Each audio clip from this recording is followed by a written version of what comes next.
Hello and welcome to our series on Indian cinema. Our topic today is tracing the journey of acting in Bollywood. And to do that, we have with us an amazing actor, director, and an editor, Vipin Sharma, who has worked in many Indian and international films. He is known for his films Tare Zameen Par, Hotel Mumbai, Gone Kesh, Main or Charles, Raman Raghav 2.0, Simmba, and the popular web series Pataal Lok. Welcome, Vipin. Thank you. Thank you, Vikrant. Thank you so much. So, Vipin, my first question to you is how would you define Bollywood cinema? Or do you prefer to call it Indian or Hindi cinema? I actually switch accordingly. If I'm talking to someone who's not familiar with Indian cinema and only knows the song and dance movies from India, which is mainly the name was given to that style of filmmaking. So I talk to so if I'm talking to somebody like that, I will use the word Bollywood without any hesitation because what I'm saying is that it's an established tag that we have for many years now, and many people in the world know Bollywood and use it quite often. So I guess it's okay. I have no problems with it actually. Indian cinema is now more than 100 years old.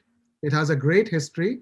Do you think acting in Indian cinema is different from the Western cinemas, be it Hollywood or European?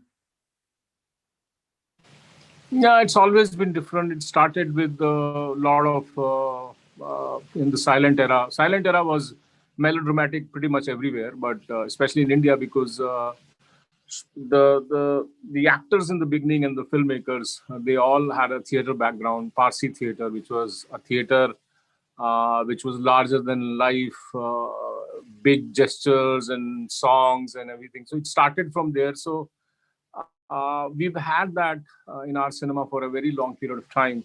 We still have that. A lot of TV series, a lot of web series are still there are a lot of acting that is still like that, little over the top, little you know.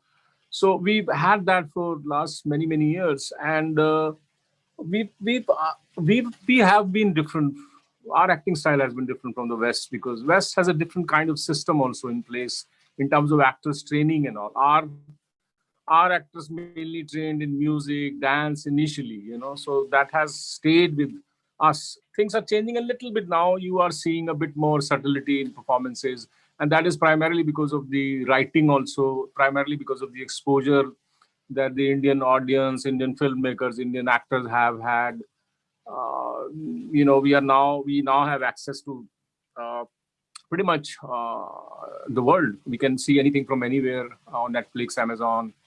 Even before that, once the web had started, we still are different in a way because I still feel a lot of the Indian acting, a lot of the Indian actors acting for us is acting, uh, which is different for a lot of the Western actors. I think their sense of acting, their sense of performance is very real. People in India call it naturalistic.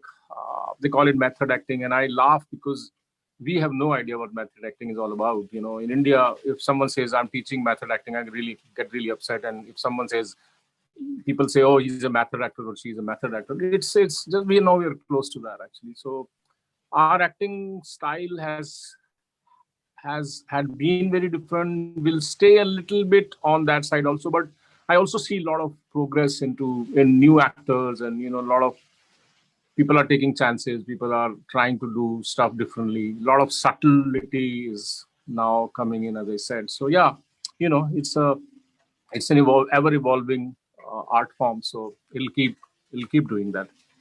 Yeah. And I think like the way Bollywood or Indian cinema started, it was more like in the same vein of Hollywood in terms of studio system and the singing and dancing star of the beginning. And then later on, Mm.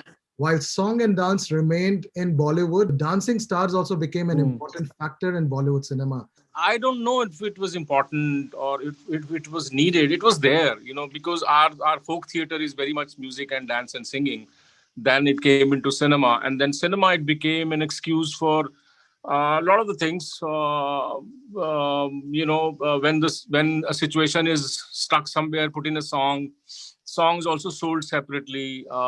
Songs also were reason for people to get up from the auditorium, go out and buy something, or go use the washroom. So there were a lot of reasons for that. It was, I don't think it was organically very much part of the storytelling. It was organically part of the folk theater, not the cinema. Cinema used it for its own purpose and for its own commercial use. That's why I think it'll pretty much slow down now. As it is now, you see a lot of the web series and a lot of films. The songs are in the background now. They are not lip sync, and they're separate. They now, I think, they actually stop the flow now. If I'm watching a movie now and a song comes, I go like, why do I need a song? I want to know the story. I want to see the story. I know what's happening there. So there were many reasons for that, and I think slowly the reasons will reduce, and I think they will kind of disappear. All right. And you have, acted in both Bollywood, regional cinemas of India, as well as Hollywood films. So, as an actor, would you be able to discuss the difference between these kind of film industries and what has been your approach? Acting remains acting. You have to act whether it's an international film or a regional film or a film that is being shot in Mumbai. I don't think that changes as an actor for you. It's just that it's a different system. A regional film, if you're doing a film in Kolkata, the budget might be very little. So you might have to end up shooting a lot of scenes in one day. If it's a Mumbai film, which is a big budget film, you have lavish budgets. You don't worry about time. You spend time.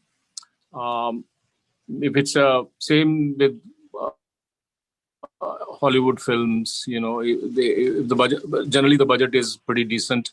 So there, you're not in a rush. So I think what changes is the atmosphere and how the working conditions are, and how the people you're working with are. That changes, but not acting per se. I don't think it changes.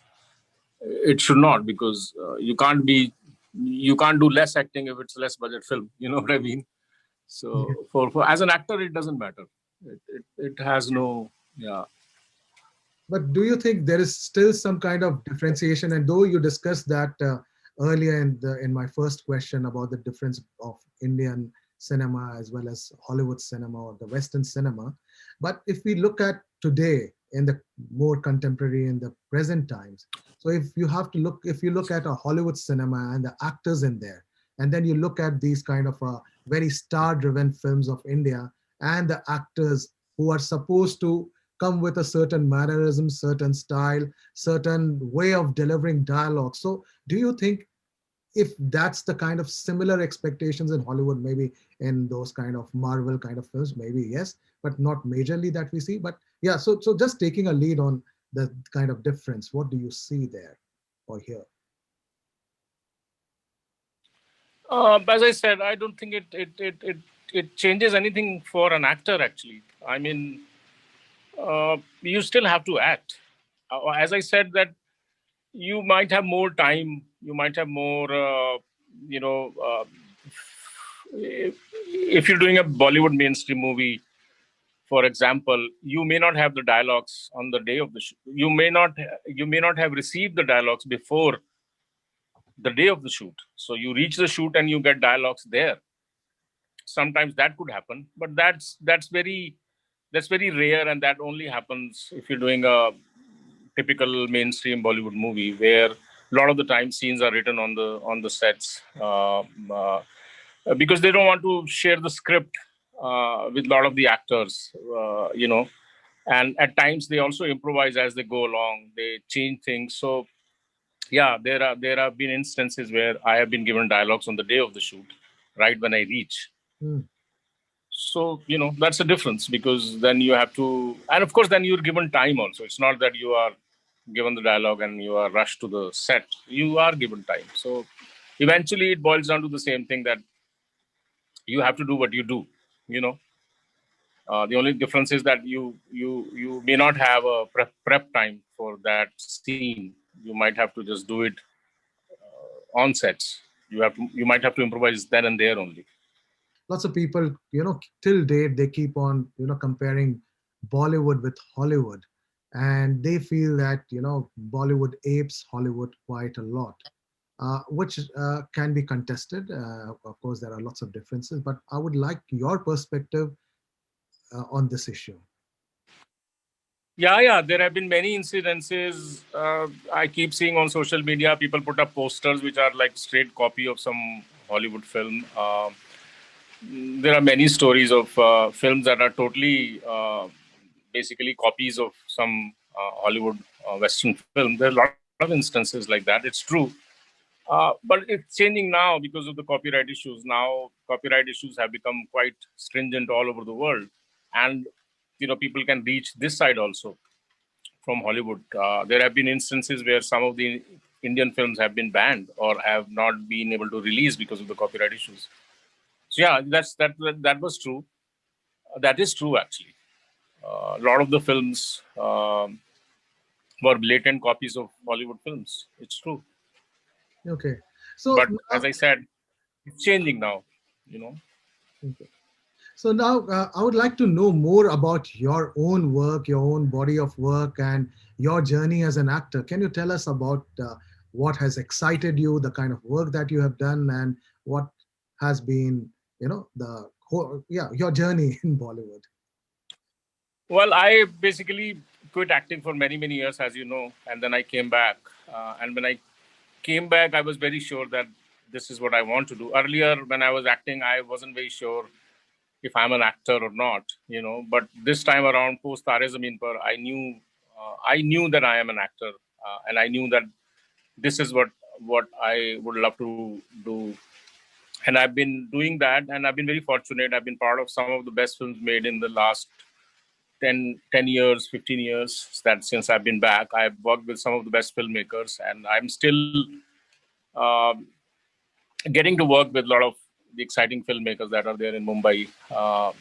So it's been great. It's been great for me because I also make sure that whenever I work, I make sure that the script is good and my role is good. Even if it's a one or two scenes, I always make sure that if I'm doing a cameo, it has to make some sense. It has to make some sense to me also, So it's been quite challenging because only recently the writing has become a little more solid. People are taking chances. I have also started writing, and I had almost started a film that I was directing, but unfortunately because of this whole lockdown, it got shut. And I made a film in Goa, which is doing very well now. It was screened in New York Indian Film Festival. It's going to be screened and River to River Festival in Italy. So, I'm also exploring because the venues are opening up, and because of the whole digital, the web, things are opening up a lot for filmmakers to experiment. So I think, and I also edit, so that helps. So, I'm also exploring all the venues and uh, do as much as possible, and not only just acting, but also spread my wings into writing and direction also. So, it is, and this is a very interesting time because there is a lot of support for new content, and web has opened up doors to new actors who weren't known but were there. They are coming into limelight. So it's bringing in a lot of fresh air. It's bringing in a lot of fresh talent, which is very exciting actually. So it is a very exciting time to be working in this field actually. My last question to you. So, who would be your favorite three Indian actors? All-time favorite three Indian actors. Male, female. That can be any. Irfan. Irfan. And he was a great friend of yours as well. Yeah, absolutely. I've not seen an actor in my experience in India like Irfan. His commitment to his work, his passion for his work, his desire to do something different, his desire to always find scripts that were amazing, his desire to be emotionally always vulnerable, and above all, one of the greatest qualities that he had was he connected with everybody. He bonded with a lot of the people. There was he was always real. That was the one of the best things about him, because Mumbai can make you very unreal, especially if you get success. It makes you unreal very, very fast. I've seen a lot of actors trying to teach acting to other actors on sets and all, and doing all these very idiotic things just because they have become a little successful. But I think Irfan was an exception. He was very kind, and he always respected the other actors around him. That was I have yet to see something like that. So huge respect for him. Thanks a lot, Vipin, for talking to us and giving such a great insight into acting in Bollywood and how things are going. And especially, it was very interesting to know how the OTT platforms or web series have, created new paths for many budding actors and artists. So I'm sure that space is going to be really, really exciting in next few years. We wish you all the best for your particular projects and work. Thank you so much. Thanks for having me, Vikrant. Thank you very much.